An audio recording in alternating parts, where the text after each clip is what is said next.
Initiating Movieboys podcast. Still loading. Tempest and Ryan are on their way. Welcome. Please enjoy the show. And we are back with another episode of Movieboys. I am Ryan, and I'm here with my co-host Tempest. Aloha. We are here for another Movieboys spooky season special, and we are going to be talking about the latest movie in the Halloween franchise, Halloween Ends. I'm going to give a quick little synopsis, and just a full disclosure up front, we are going to get into spoilers about this movie, and basically any movie in the Halloween franchise that comes up is going to be spoiled. So if you want to watch these, or if you want to watch this movie, maybe go watch it. Maybe don't. But I don't know. This movie seems to be pretty divisive. We're still pretty early on in this podcast, and I think it's maybe, I don't know. It's a possibility that if we'd been going on for longer, maybe this is something we'd talked about before and people would have context for. But I do think that it'll be good to get into, like, what are our histories with this franchise. So Tempest, what is your backstory with the Halloween franchise? This is the first movie I've ever seen, and I didn't know a damn thing about this franchise until I watched this movie a few days ago. Which I honestly thought was kind of amazing, and I thought that it would be sort of an interesting perspective coming into this movie. And honestly, after watching it myself, I have to say, like, this was, for many reasons, probably one of the worst ones that you could watch cold without having seen any of the others. But I'll get into that a little bit more in a bit. I guess my history with this franchise is I really, really love the original John Carpenter movie. It is obviously a staple for a lot of people around Halloween, and I feel like it's just so effective in its kind of simplicity. And I think that over the years, it's just been nearly impossible to make a good sequel to Halloween. And I would say it. I mean, that's still probably the case after this movie. It's just been a series that's been through so much over the years, and I did like David Gordon Greene's like reboot sequel that he did a few years ago, but as a lot of people have stated, it is definitely kind of like The Force Awakens of sequels, where it's like, it's good. Soft reboot. Yeah, it's good, but it's kind of just aping the original, and anything that you like about it is probably because you like the original. And there's some weird stuff in there, but I actually do really enjoy it for what it is, because I really like Jamie Lee Curtis, and I thought it was fun in that 2018 movie just to see her come back with more agency. I'll be kind of going over some of the details, and you can ask some questions. But yeah, in that I'm gonna have so many questions. I'm sure you will.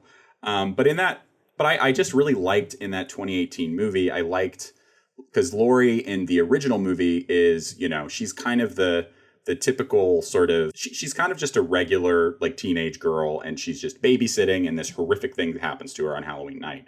And just to get to see in the 2018 version, her just, the fact that she's been obsessing over what happened, and just afraid that he's going to come back. She kind of becomes like this weird doomsday prepper, and is just sort of honestly, just ruining her life and kind of freaking the people around her out, just because of how obsessed she still is over this.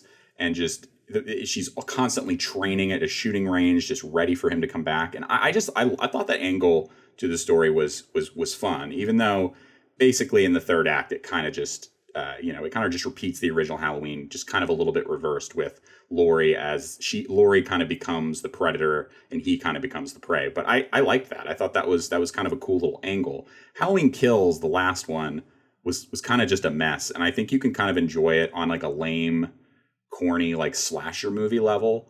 But it's just, it was just a weird angle or it was just a weird direction for the series to go, because essentially, like, Jamie Lee Curtis in the finale of the Halloween reboot is sort of like badly injured by Michael. He, of course, somehow survives, somehow lives, like, all these horrific injuries like he usually does.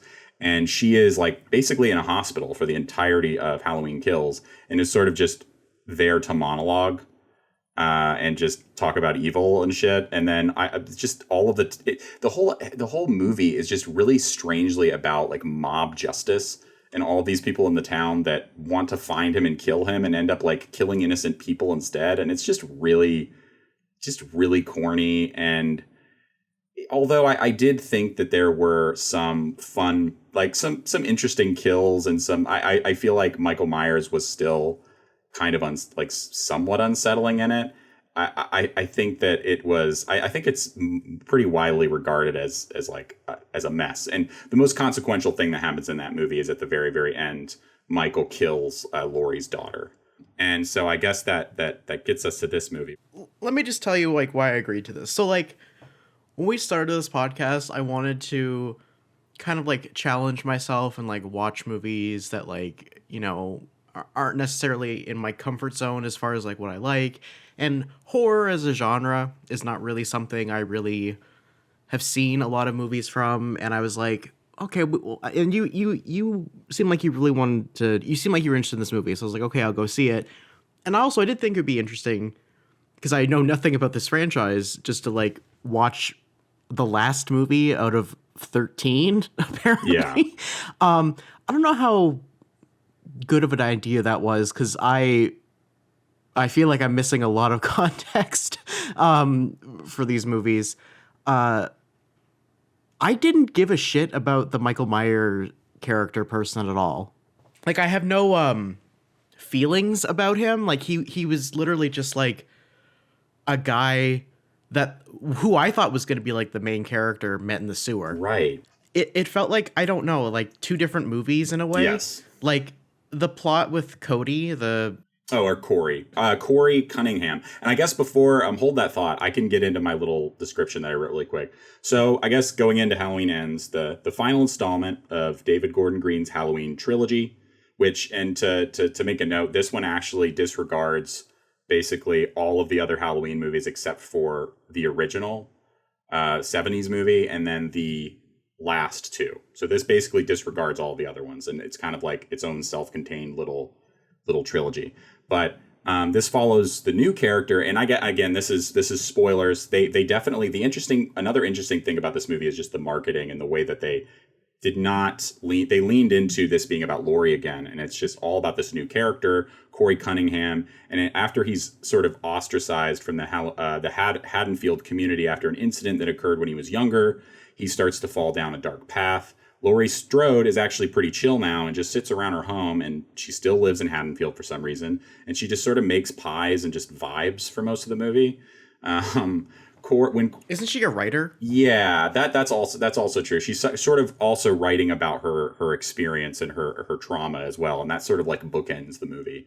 And when Corey starts to date her granddaughter Allison, who she's taking care of after her daughter is murdered in the last movie, she starts to sort of notice his darker tendencies and like see evil in him, I guess. But anyway, get back to what you were saying before.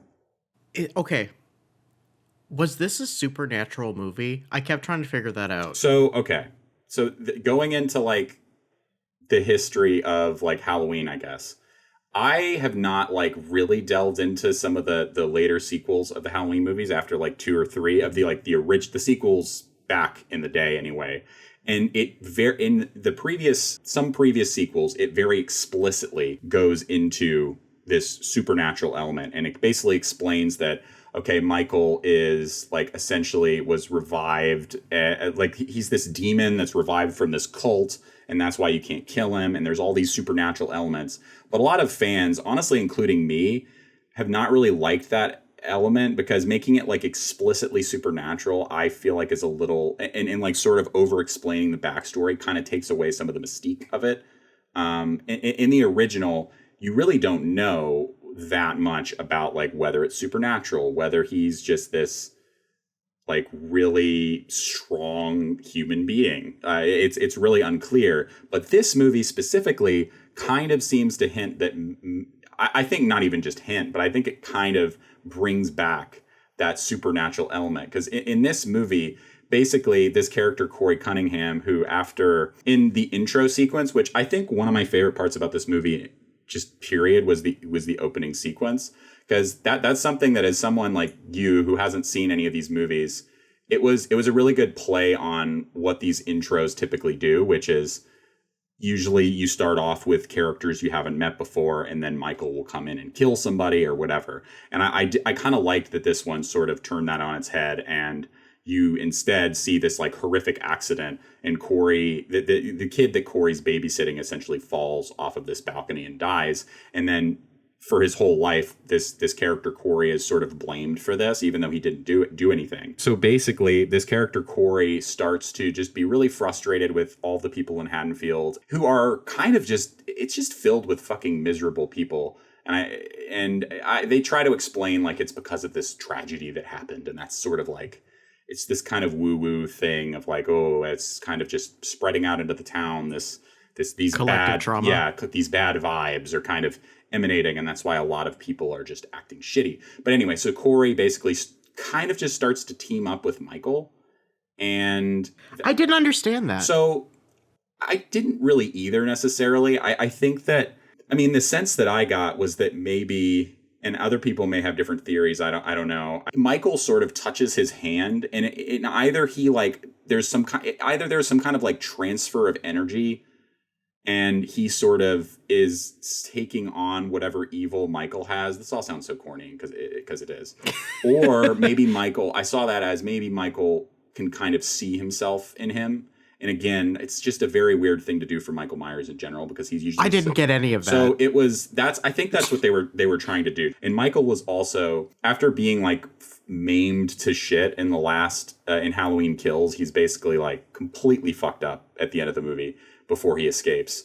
I guess he's just really, really weak, and he is pretty much for most of this movie, and that's something that really surprised me. Michael was out of commission, like basically completely, and it's about this new character Corey sort of kind of taking the mantle from him in a way, which was strange. Yeah, why was he living in the sewer? Is that just where he's chilling, or does that mean something? It really is just where he's chilling. Like that's not something that's explained in the last movie. He's kind of just taken refuge wherever he can, basically. So it's not like he died in the sewer and then that's where he lives because he haunts it. It's just he lives in the sewer. That's it, right? That's really it. And then Corey kind of just by happenstance sort of ends up finding him, and he's just fed up with everything and wants to start taking it out on people, I guess. A big part of this movie is focused on the romance also between Corey and Allison, Laurie's granddaughter, which I just didn't, it just didn't really work for me. I felt that it was very like, what did you think about it? At one point, does Laurie say that like she brought Corey for Allison, and it's like, I brought you someone to date? Basically, yeah, that was kind of strange too. That was so bizarre to me. Like, I was like, there's some context.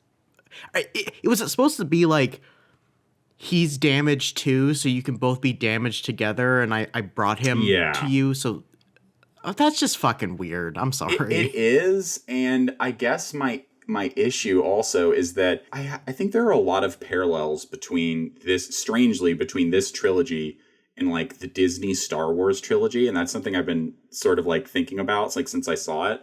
So I think that not like movie to movie necessarily. So each of these Halloween movies kind of feel like their own like individual thing, and they don't really connect to each other that well, at least in my opinion. And I think other people might disagree, because there are obviously some like thematic like similarities between them. Corey Cunningham is this completely new character, and like I think it would have been better if we're introduced in the first movie of the trilogy, because clearly they wanted to focus this final movie on him. And I think that people would be I'd say like a good 80% of people like think this is like the worst Halloween movie ever and fucking hate it. And then it has its fans. It has some people who are absolutely loving it, like the Red Letter Media guys. They're in love with it. The Corey Cunningham thing, I feel like if this character were introduced earlier on, I'm not against having this kind of passing of the torch, like commentary about what does it take to turn someone into like a monster,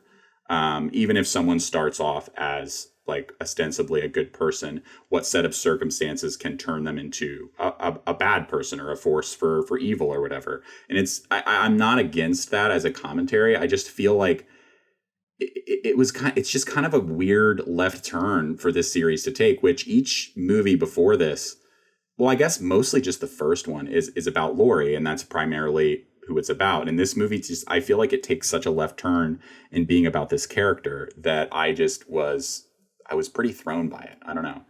I don't think that his arc makes sense unless it's supernatural and it's like he's getting corrupted by evil.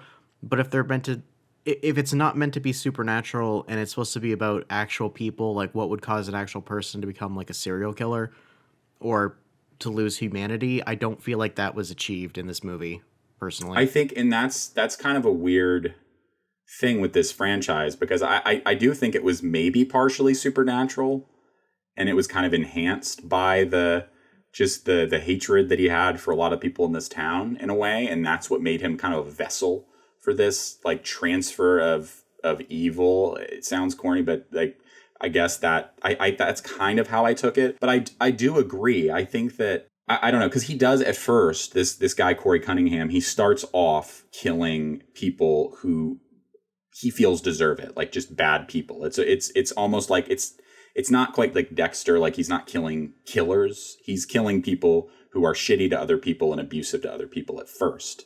And then from there, it kind of starts like, oh, he starts killing the people who've bullied him, like really gruesomely. And then he even kills one of the women who was in that group, this group of bullies, who was kind of against it and wasn't really even doing anything. Toward the end, he murders her too. And it's sort of it kind of like starts escalating from there, I guess. And yeah, I agree. I don't really think they sold me on that. And I also don't. I just didn't particularly understand the whole romance angle either. I know that they were trying to say like, oh, it's because of, they're both broken. But it just, again, that little moment of like, oh, Laurie just introduces them. It felt like, it just felt kind of like a lazy way to get these characters together. And it could have been something that would be alleviated if this character were maybe this guy, like, because in the first movie, Allison is in high school. And maybe he went to high school with her or something. And then later you learn about this tragic backstory. Wait. Was he not? Wait, is this guy not in any of the other movies? He's not. So I guess maybe I haven't made that clear. This guy is not in any of the other movies. It just comes out of nowhere. Like this, it's like the third. Imagine like if you were watching. I'm trying to think of another example, but you're watching the Star Wars movies, right? The original ones that are about Luke Skywalker, and then the third movie is about Lando. And it's like, oh, this isn't about Luke anymore. It's kind of weird. I will say, even Halloween Kills kind of diverts and is about more of the members of the town than Laurie too. It's such a weird left turn with no sort of explanation, and is trying to be. And okay, I do have positive things to say like later, but I sort of just want to like get into the negatives first, I guess. What were your thoughts on Laurie's storyline in this movie? I had a hard time feeling invested. I wasn't like invested in her character at all. I was pretty much just invested in like Corey's storyline.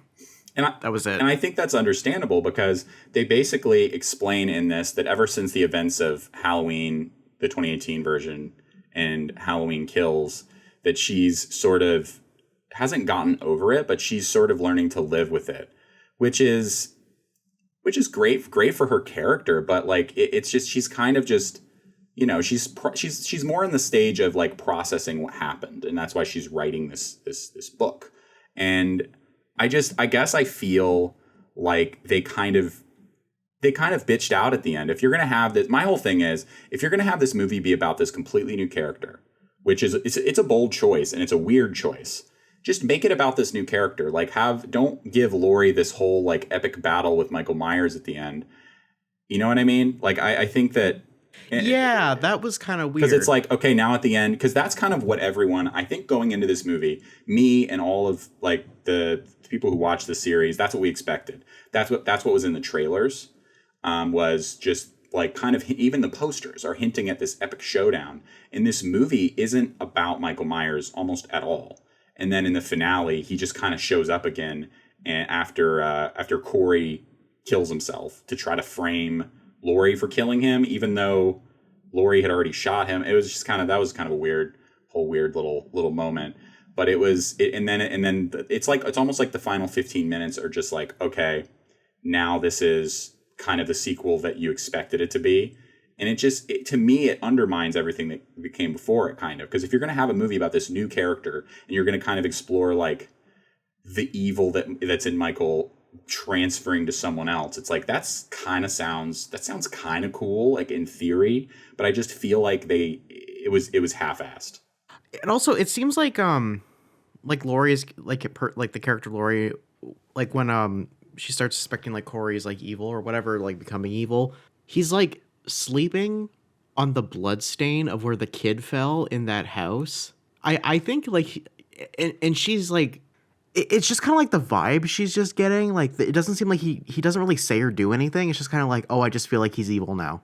And that goes back to what you were asking earlier, where it's like, is there some kind of supernatural element? And I think we have to say there is, because how else would she has this weird connection to Michael, even though it's not any kind of familial connection, even though like in some of the previous sequels, they tried to make it like, oh, she's actually Michael's sister, which is fucking stupid. But like there isn't any kind of connection other than just this traumatic event. And that's really the only way to explain it, is that there is some kind of like supernatural force that's sort of just bringing the vibes in the town down, and that she can sort of sense it in him in a sense, in a way. I think that's the only way to describe it. Oh, did you think that she was going to kill herself when she called in that 911 call?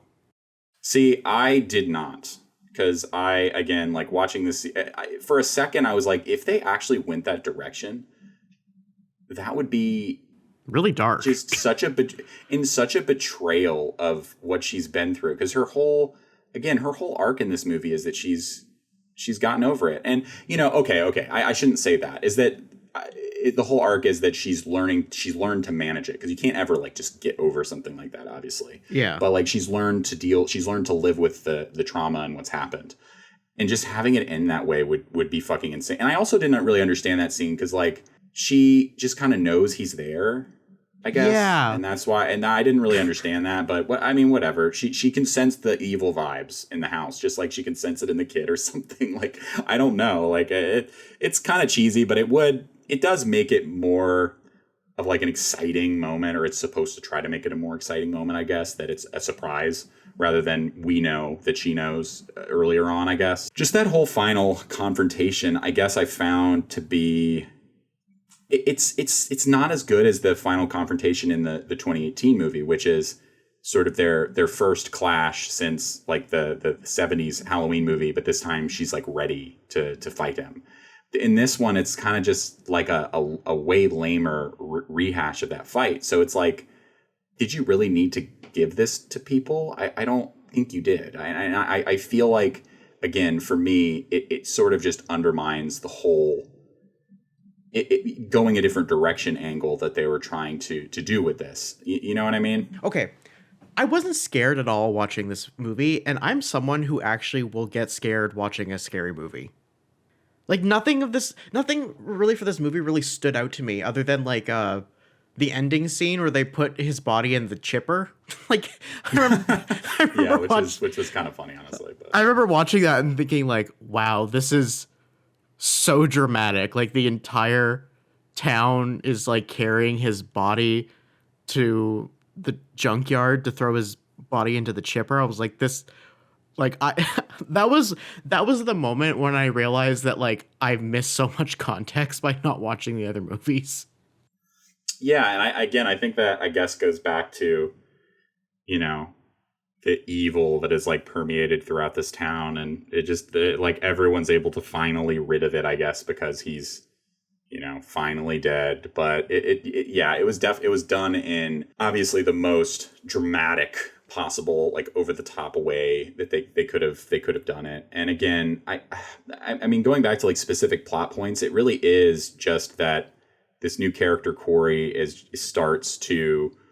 I guess another important thing to mention is there's this whole there were a couple sequences that I kind of thought were fun in a fucked up weird way, and I think that's part of enjoying certain slasher movies. Is just it's some of that, like he essentially like teams up with Michael Myers at one point, and I thought that was kind of weird and like a fun idea that was, again, very, very quickly sort of dispatched when Corey decides like, I actually want to be the new Michael Myers now, and takes his mask from him, which yeah, it's a good amount of the kills in this movie from Michael Myers are like aren't even Michael Myers. They're Corey wearing the Michael mask, which is also, again, fine if that's the direction you're going to go, but just to turn around and go like, actually, I did find it funny in the final climax when basically Corey Cunningham comes to try to kill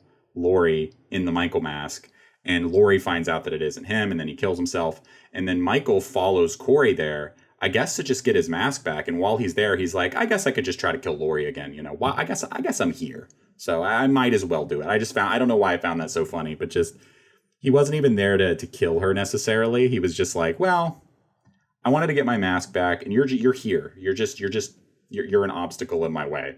And it made it so much less dramatic, I guess. I forgot that he killed himself.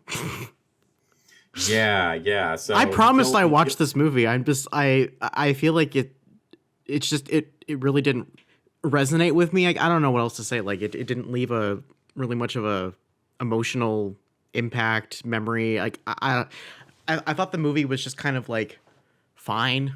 Like it wasn't the worst thing I've ever seen, but it did not feel like the exciting end to a trilogy. Yeah, and I will say, I guess getting into positives, I think that overall, looking at most of the Halloween sequels and where this series has tried to go over the years, I think this is one of the better attempts at a sequel. Because I think in general, there's really not much you can do with a Halloween story in general. And a lot of other critics and a lot of people have talked about this same thing, including Mike and Jay from Red Letter Media. But I could not agree more. Like it's such part of why so many people enjoy the original 70s Halloween movie so much is its simplicity. And that's part of what makes it creepy. And that's part of why people enjoy it so much. Doing a sequel, what do you do other than Michael comes back again and tries to kill Laurie again, and she stops him again, and then somehow he gets away? It's kind of just the same thing repeating over and over. And I will say, taking a different angle and going, okay, what would create a person like Michael Myers? What are the sort of powers that Michael has? Is this evil that Michael has? Like, would it die with him? Would it stay alive? I think that it's sort of trying to explore themes that were a little bit deeper than just a guy shows up with a kitchen knife and tries to kill a woman. Like, I guess trying to do something a little deeper, which is that's essentially all this series is. And I think David Gordon Greene, the director of this new trilogy, it's almost like I want to say like A for effort kind of thing. Like it's at least to me, even though I didn't really enjoy this movie that much, to be completely honest, and I really don't think I would watch this again. I can at least say, you know what? You tried. Like, you tried something different. And I really mean that. Like, and I think I would rather, like, a big franchise take this is a weird movie. I would say I would rather see more movies that take weird swings and miss than just go like, in this, because you can't just have, and I understand the predicament that they were in, because you really can't just have another movie that's just about Laurie writing this book and she's kind of just hanging around her house and then Michael Myers shows up again and then she kills him. You can't do that, because that's almost the same exact thing as the 2018 movie in a lot of ways. Okay, I have another question. Yeah, what's up? So the Michael, okay, so these movies, the one we just saw was the last one in like a reboot trilogy, right? Basically, yeah. Okay, so, and then this was supposed to be a continuation of the first one, which came out in the 70s? Yeah, just the first one. Yeah. Just the first one. Okay, so is it the same guy? Is it like I don't think it is, but I could be wrong. Actually, hold on. I think, okay, someone can correct me on this.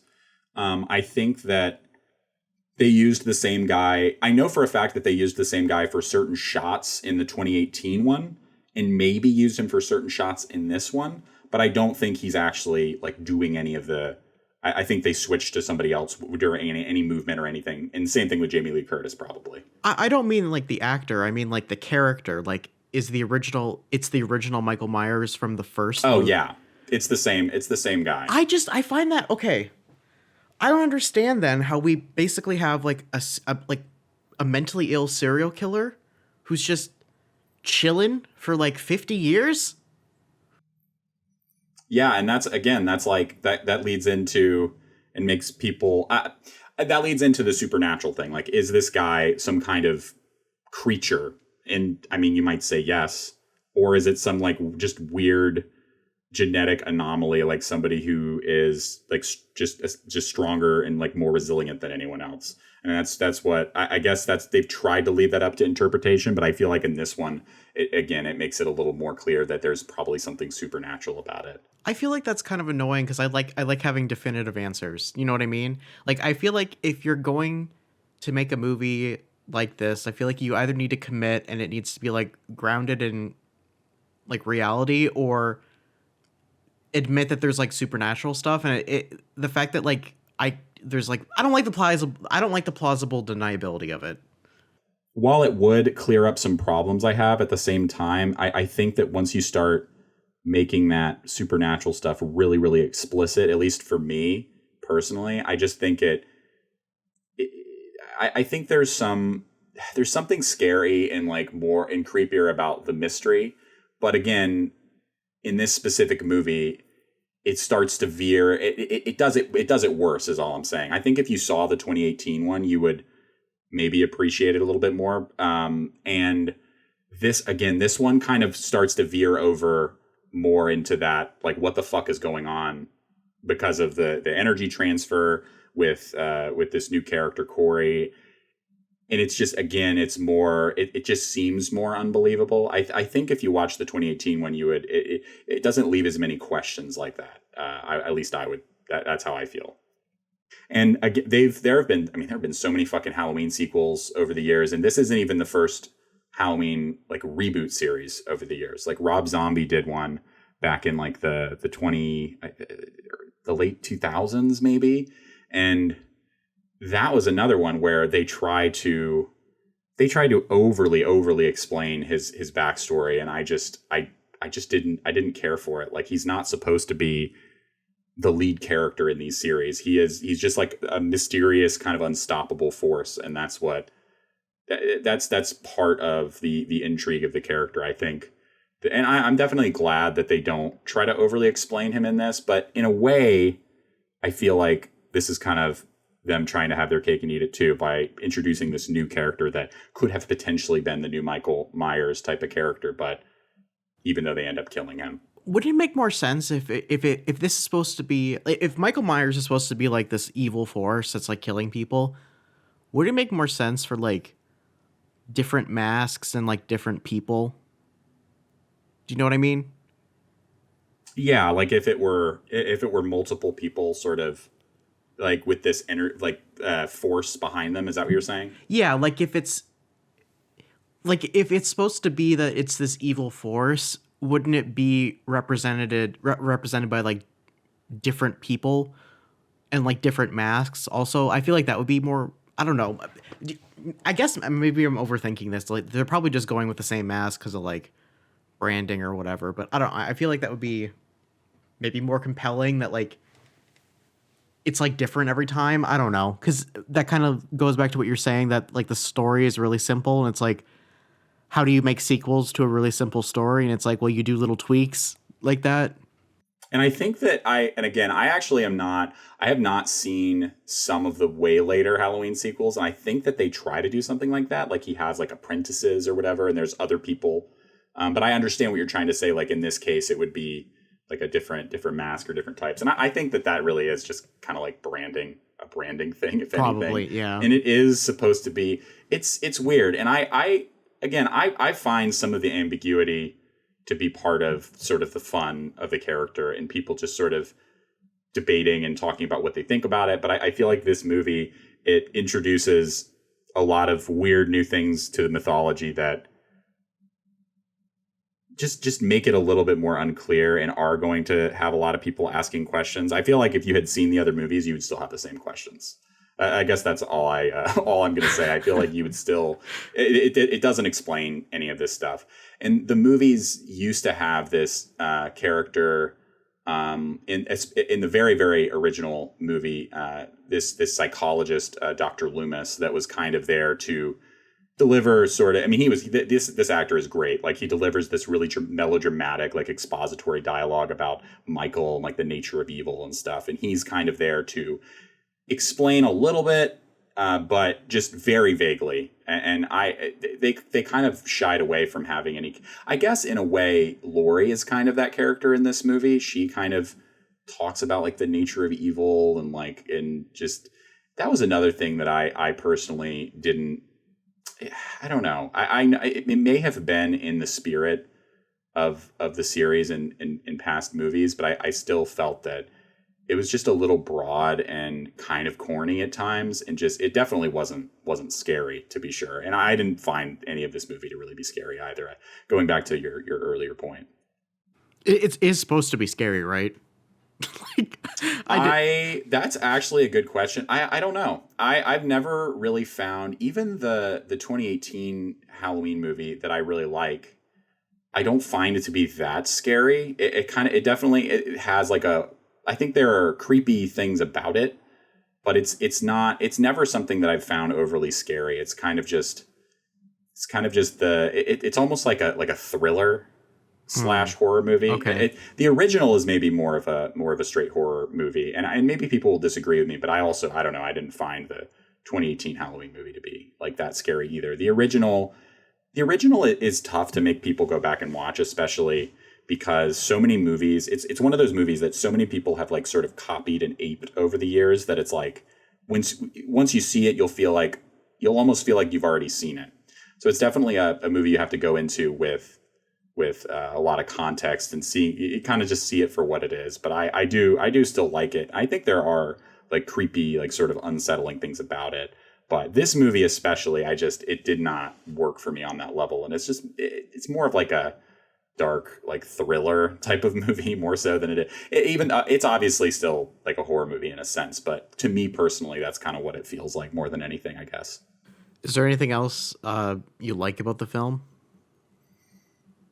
Again, I think I liked all of the actors. I think that the actor who played Corey, I actually thought he did a really good job, even though I felt that he wasn't the problem.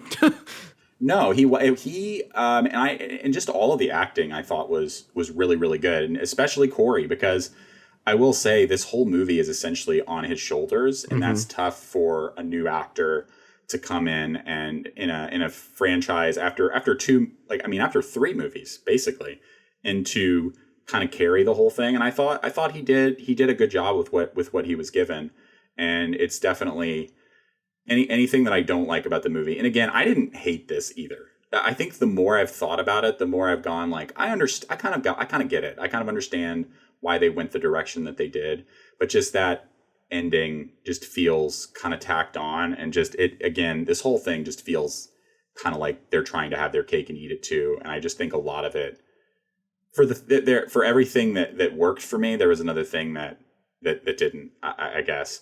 I mean, there's so many Halloween movies, and just like another Star Wars parallel, just like the Star Wars movies, there's just way more just fucking terrible ones than there are good ones. And I don't know, to me, and this, I don't know if this is going to be controversial. Like, this is like the Last Jedi for better and for worse of Halloween movies to me. Interesting. And I don't really like The Last Jedi that much, but I think that at least it's like really all of my positivity boils down to is, well, you tried something different. and I think that what was so frustrating about The Last Jedi is it wasn't really that well executed, I feel like, for the different thing that they tried, but it made the studio go, oh, so you don't want anything different ever. You just want the same exact generic thing. And there are a lot of fans that do want that. And I think it's the same thing with Halloween. Unfortunately, people just wanted Michael Myers to come and stab a bunch of people and then fight Laurie and then die. And I think that's really what a lot of Halloween fans wanted. And I will say I'm not in that camp, and that's not why I didn't really enjoy this. I think it's more about, for me, no pun intended, like just the execution of the whole thing. I feel like was it just left a lot to be desired for me. But again, I can appreciate, like same goes for The Last Jedi. I can appreciate like kind of a subversion of expectations, but it has to be done in an effect. For me, it has to be done in an effective way. And I know, and again, I feel like it's bold to do that for such a big franchise, and that's how I felt about this too. Even though ultimately I can say I didn't really enjoy it that much. I don't think I'll be watching this again. The 2018 one I absolutely would go back, and the original I think are my two that I'll go back to and watch. But I think that this one, it's like an interesting little experiment more than it is like a movie that I would go back to and I enjoyed. I don't think in the future I should watch like the end of a trilogy without watching the rest of the movies for context. I don't know how useful that was. I don't know. I just felt kind of you know when like someone just gets like dropped off in a cornfield. That's kind of how I felt. Yeah, I thought that I really genuinely thought this would be more of like it sounds weird that it would be more of a standalone thing, but I don't know. I thought it would have worked on its own a little bit better than it did, but it really does require you to have at least some understanding, or at least have seen like the 2018 Halloween movie. I do like Jamie Lee Curtis. It was nice seeing her carve pumpkins. It really was, and that was in general. It was nice seeing, even though it was more fun seeing the 2018 version of her, where she was just this kind of badass like doomsday prepper person. That's kind of a more fun version. It's good to see that she's a version of her in this where she's sort of trying to date people again, and she's just kind of reintegrating into a more normal life. I still don't understand why she stayed in Haddonfield, but yeah. Could you imagine, like, geez, in the same house even? Yeah, I would move. Could you imagine someone shows up and tries to murder you? And they kill people that you know, and then they show up again like 20 years later and they kill your daughter and more people that you know, and you just stay there. Like that's kind of mind blowing to me. I don't understand that. I mean, obviously you do you, but Jesus Christ, like get the fuck out of Haddonfield. That's not a good place, clearly.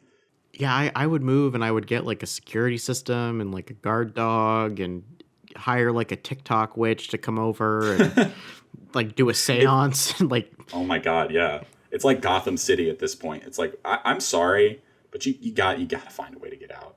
You got to get out of there. It's not going to end well. There's no saving us.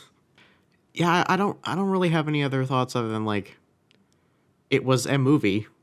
Like that's, yeah. And I guess that's how I'm going to wrap it up. And I guess my sort of final thought is, and I can kind of like, I would say, would I recommend this? I think that if you've watched the other two in this trilogy or whatever the fuck, it's barely a trilogy, then watch it. Yeah, why not? But I would just ultimately say that, again, I feel like this is more of an interesting experiment than anything. And I didn't get out of it what some people are getting out of it, but I can appreciate it for trying to do something new at the very least. And yeah, other than that, I would say watch the original Halloween, and honestly watch the 2018 reboot, and maybe just stop there. And speaking of stopping there, we can stop here